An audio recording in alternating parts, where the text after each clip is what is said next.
Welcome to another unboxing video from theplayersaid.com. My name is Grant.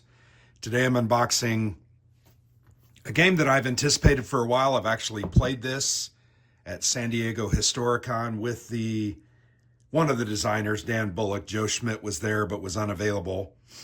The game is called In the Shadows, Resistance in France, 1943 to 1944. As I mentioned, designed by Dan Bullock and Joe Schmidt in partnership. The graphics are by Terry Leeds, and it's published by GMT Games. This is kind of a game in their, whatever they call it, lunchtime series. Plays in about an hour, 45 minutes to an hour. It says 30 to 45 minutes.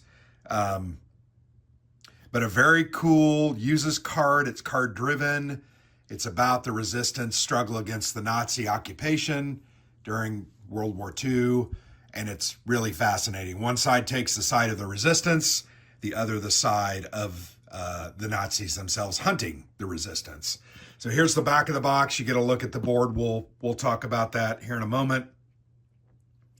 1 to 2 players, so it includes a solitaire system. I would love to try to give it a go just to understand it. Really great components. The cards are fantastic. Lots of great history on them. This is a really, really good game, and it just came out. That box is tight. Just came out earlier this year.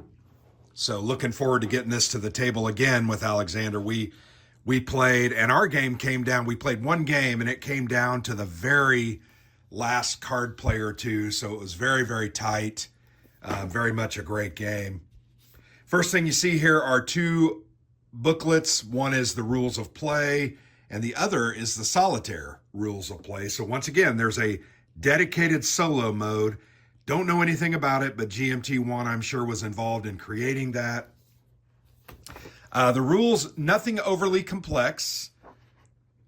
It will take you a while to get the things down and kind of remember what it is that you're supposed to be doing. The rules are about 15 pages. Really great components, lots of wood, embossed discs, and the cards are just fantastic. Love the look of the paper. It definitely feels like 1943-44. Very cool thematic look to the game. Very much like that, and I actually really like the cover art as well. Here's the different actions that players can take. The resistance on the left. Move uncovered, move covert, hide resistance, ambush, recruit, and sabotage. Occupation actions are move, milice, German or informants, round up, uncover, informant, arrest, and reprisal. So yeah, very cool little game. Lots of historical notes on the cards at the end of the rule book and some designer notes right there. Next, we find the player aids. There are 2 player aids. These appear to both be, maybe one's the solitaire and one is the 2-player.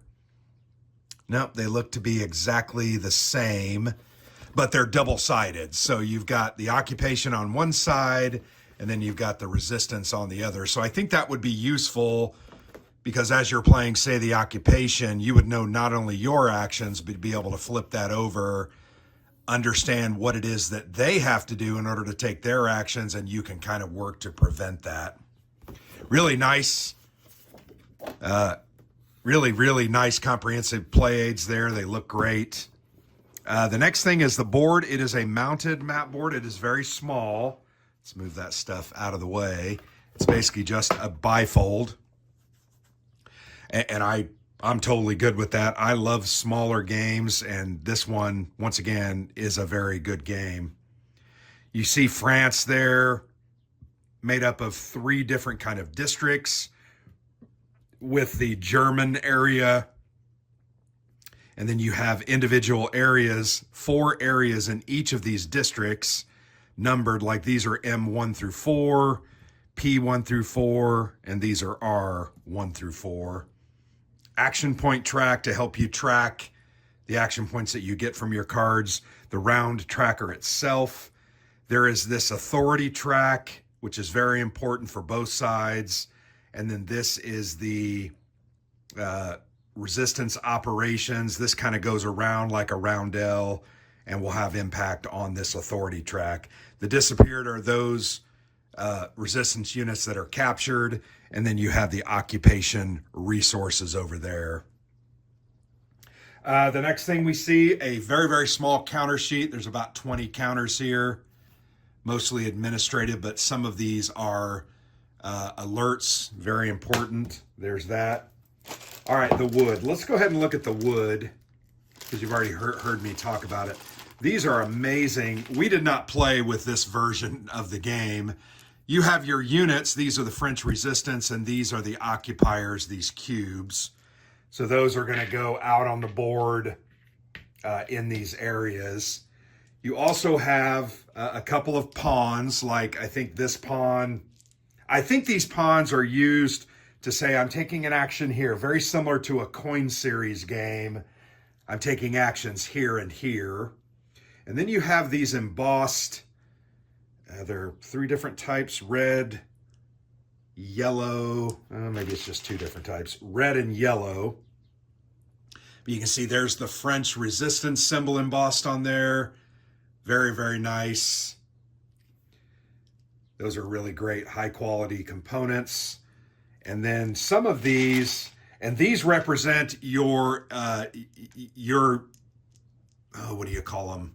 Either informants or your undercover guys, I believe. So, for instance, that one is a German undercover infiltrator. That's why it's marked like that. And those are very important. Very important to focus on, take care of, and get out onto the board. But there you have it, very simple components. There's a big deck of cards. Once again, this is a card-driven game. Let's go ahead and open these up.